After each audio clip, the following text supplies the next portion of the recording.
Yo, what the hell is up? Welcome back to Reviews with Jake, where I'm here to celebrate the year that was and break down my favorite films of 2024. And what a year it was. It packed a punch, it scared us, it made us think, it made us laugh. We had a little bit of everything, the full spectrum. It was also a nice little test run to see how this new laxed approach is gonna go over and sit in terms of this channel. Did it really help things grow? No, it did not. But it was either let the thing die or find a new balance, and I frankly really enjoyed this balance. I reviewed 26 films this year, which isn't bad. That averages out to like one every other week or so, give or take a few, which isn't bad. That's not a bad spot to be in my opinion. Speaking of a spot to be, I love that I didn't feel like I was chained to this setup every single review. I don't know how you guys all felt about the phone reviews. I mean, either way, you may as well get used to it because things are going to be changing a little bit here. More on that to come, but that's a video for another day. But I really love the flexibility of not having to set up the lights and set up the camera and everything. I could just do it on my phone when the schedule got crazy, and it got really crazy this year. So it was a nice option to have in my back pocket, while simultaneously,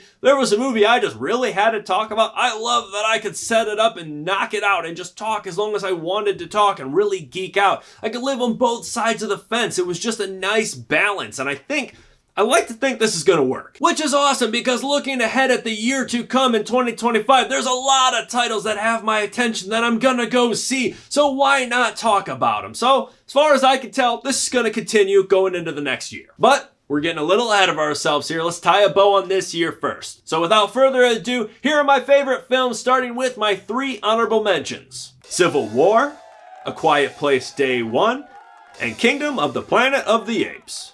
I honestly didn't know how I felt about Civil War walking out of the theater, but that one, the more I sat on it, the more I really respected it. In true Alex Garland fashion, he had a lot to say and he embedded it underneath the surface, even deeper than he normally hides these very thought-provoking ideas. Now, we all just need to learn to get the f*** along so that this doesn't become a crystal ball. I actually really enjoyed A Quiet Place Day 1. I think I was the only person on the face of the earth that was over the Abbott family story in the sequel. I did not think that they had enough going for them to merit a continuation. But dropping us not only elsewhere in this universe, but on day 1 when all hell broke loose. Granted, they probably hit on that a little lighter than I was hoping they were going to, but that said, it was nice to be with a new batch of characters, especially with our main protagonist. Maybe it was my family's recent rub with cancer that this cut really deep, having a protagonist with such a diagnosis, but this was the only film this year that really cut to me to the point that I cried in the theater, which was very nice. I have to respect that. Kingdom of the Planet of the Apes was also very nice. It had its shortcomings, especially with the conclusion, but similar to A Quiet Place, it was nice to see this franchise give us a new set of characters. Not that it really needed it. Matt Reeves did a bang-up job with his trilogy, but it ended so perfectly. Let that one be. Drop us elsewhere in this universe and let the story continue so long that it's in the right hands. And Wes Ball is that guy. His helm over such a grand adventure and utilizing this very impressive mocap technology. Needless to say, I'm not as nervous about the new upcoming Zelda film with him behind the camera as I would have been otherwise. But in terms of this film, I thought that it was a good resurrection of this franchise, and I'm excited and hopeful that they'll continue to keep it strong. And now let's move into my top 5 favorite films of the year, starting with number 5, Nosferatu. I don't feel like I need to dive too deep into this one. I literally just talked about it like an hour ago. Recorded these back to back. That's right. We've got quite a mosh pit going from number 3 to 5 of 3 movies that are so very different from each other that I found it impossible to pin them up against each other and determine which one was better than the other. It's a log jam. So what I decided to do to make the tie-breaking procedure is which ones I had the most fun with in the movie theater, which was a more enjoyable movie theater experience. That's what I decided to go with. So with this movie, while it was oozing with atmosphere, incredibly well made, probably the most technically impressive of the 3 films, it just wasn't really that fun of a movie theater experience, especially compared to the next 2.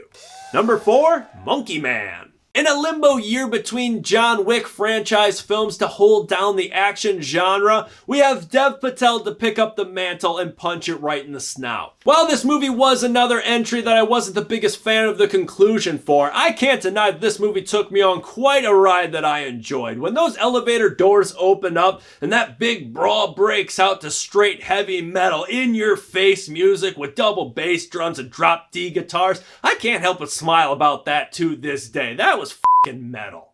Number 3, Deadpool and Wolverine. It's been a few years since an MCU film has made its way onto my top 5 list, but I gotta say they earned it here. I mean, this movie was a bloody, absurd laugh factory with some really outrageous moments. And during a year that I could really use some laughter, especially while escaping to the movie theater, no film made me laugh quite like this one did, and I appreciate that. Color me pessimistic, I don't think that this means that the MCU has fixed themselves and that they've corrected this train wreck. I think that's gonna continue, but it's good to know that they're capable of dishing out a fastball here and there again. Number 2, Smile 2. Similar to 3 through 5, 1 to 2 on my list was also a very close race. I really enjoyed this movie, a lot more than I thought I was going to. I really enjoyed the first Smile film, especially for the budget and limitations that it had, but now that they had the money on this one, they spent it very wisely, and I enjoyed this one tenfold. The craftsmanship on display in this movie was so bonkers that when it popped up for free on Paramount Plus, I got so excited that I had to show my girlfriend the movie, let her watch it from start to finish. She enjoyed it. I enjoyed it way too much, started geeking out, and we started rewinding the film and rewatching different portions so I could break it down like it was damn NFL film. But while I enjoyed the hell out of that movie, it didn't quite hit the heights of my favorite film of 2024.